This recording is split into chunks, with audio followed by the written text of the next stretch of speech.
Ẹ káàárọ̀, ẹ káàsán, ẹ kú ìyálẹ̀ta. Ọ̀dẹ̀ ọ̀dà bí arúgbó eléyìí mo kí yín, ọmọdé eléyìí mo kí yín, ọkùnrin eléyìí mo kí yín, obìnrin eléyìí mo kí yín. Orúkọ mi ni Lukman ọmọ Àyẹ́dáre bàbá ọgbọ́n, ọmọ ọ̀dọ̀ àgbà. Yọ yẹ wá o, kò ní yẹ ẹ lẹ́ o, agbára Elédùà.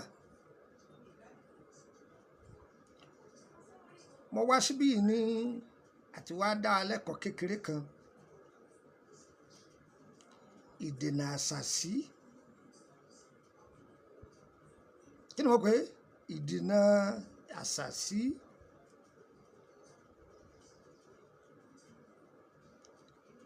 Síwájú kí n tó máa bá ọ̀rọ̀ mi bọ̀, àwọn èèyàn pè mí láti ìlú òyìnbó káàkiri pé bàbá kí ló dé ẹ̀ máa bá wa sọ̀túnmọ̀ àlámọ́ni àti nípa ìràwọ̀ tẹ́ ẹ̀ máa sọmọ níbẹ̀ ni.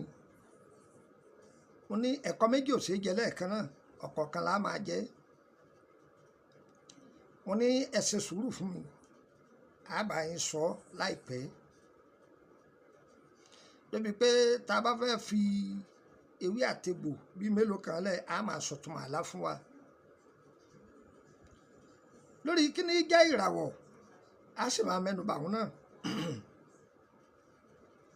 A máa mẹ́nubà á.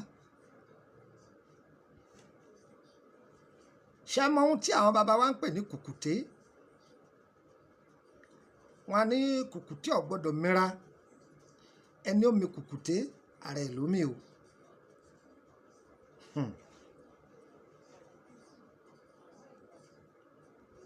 Kùkùté lẹ̀ ń wò yìí, ṣé ẹ ti ráwòrán kùkùté?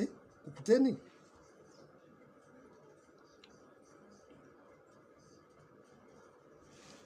Ẹ gbìyànjú kẹ́ palá igi yòówù tó bá ti jẹ́ kùkùté, kùkùté ẹ̀gẹ́ ẹ̀ra ẹ̀gẹ́ lára igi yẹn. Ẹ ti gé lára rẹ̀. Ẹ wàá lọ wá Ìgbò túdè yọ pọ̀, kò níye, ẹ kó lé lórí.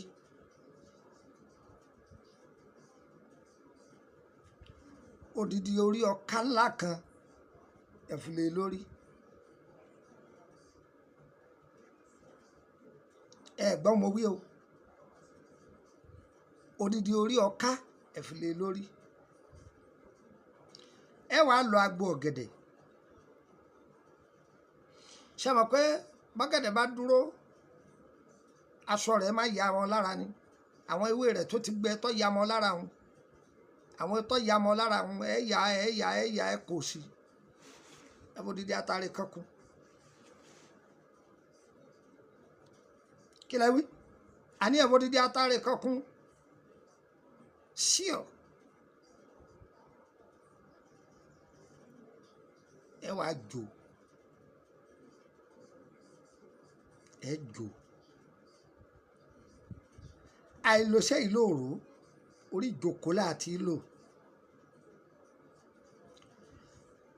Tí wọ́n bá ṣàṣì ọ, ara ó máa fu ọ́, ara ó máa mì ọ́. Wọ́n gan máa fura pé nǹkan kan ṣẹlẹ̀. Yọ padà lọ bẹ́ni tó ṣe o. Tó bá jẹ́ àránsí lọ́rán sí ọ, yóò forí ẹ̀ gbé o. Lọ́dàn o. Sí òjú mu ta kà lọ ọ́tán, ẹ bí mi èmi mo fún yín. Ẹ béèrè sí àlẹ́ mi lèmi fún yín. Ẹ lọ ṣe. Bí ọ̀gẹ̀dẹ̀ bá dúró sí mi lásọ rẹ̀ ya mọ́ lára ẹni ọba ní bákan tòun. Ọmọ inú ọ̀ká ní sekú pọ́ká. Ọ̀gbọ́ ni. Lọ́sẹ̀. Eléyìí ẹsẹ̀ má darí kàn ọ́. Ìdènà àṣàsí ni. Ọjọ́ pásítọ̀ oníjọ ni.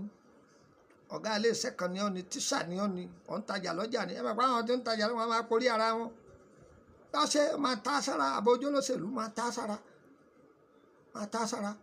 Kódà bí wọ́n bá ń rojọ́ rẹ̀ tó wọn bá mẹ́nu kó, wọ́n máa fọwọ́ ara wọn síra wọn ni. Lọ́dàn o, mo fún ọ pé o. Orúkọ mi ni Lukman ọmọ Àyẹ́dáre bàbá ọgbọ́n, ọmọ ọ̀dọ̀ àgbà a wà ní kíláàsì lónìí tí n bá fún yín lẹ́yìn tán tó fún yín ní iṣẹ́ kan sí ọ̀yà mú nọ́mbà mi ẹ̀ mọ́ ọ́dọ̀ +23480 3298 3298 gbọ́ dáadáa +23480 3298 3298 gbà kan sí +23481 33 155 111 +23481 33 155 111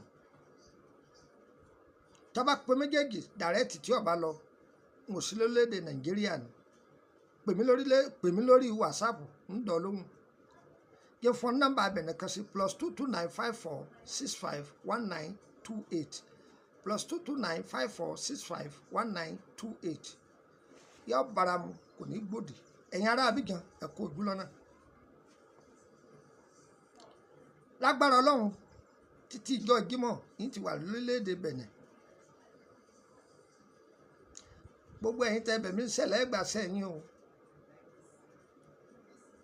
tọba bẹ̀ wá ń ṣẹ́ tọba ní abọ́ fi DHL gbé wọ lọ́sànwó ẹ̀ gbogbo àwọn ètò wa tó ti lọ ọ́díò fídíò mi ní àwọn fídíò ọjọ́ pípẹ́ tẹ́ bá gbọ́ ni pé ẹbẹ̀ wá ẹbẹ̀ máa béèrè lórí ẹ̀ mo ní private group lọ́tọ̀ owó ni wọ́n ń sanwó bẹ̀ ó sì máa sanwó lóṣù mo sì ní public group láǹfààní àti béèrè kankan gbádùn mi ìtọ́jú ara ńlànà ewé àtegbò ni tó mú ìfọ̀kànbalẹ̀ wá kàn sí wa má jẹ́rú ọba o èmi yẹn sàárẹ̀ orí social media ṣùgbọ́n ayé ti gbà bẹ́ẹ̀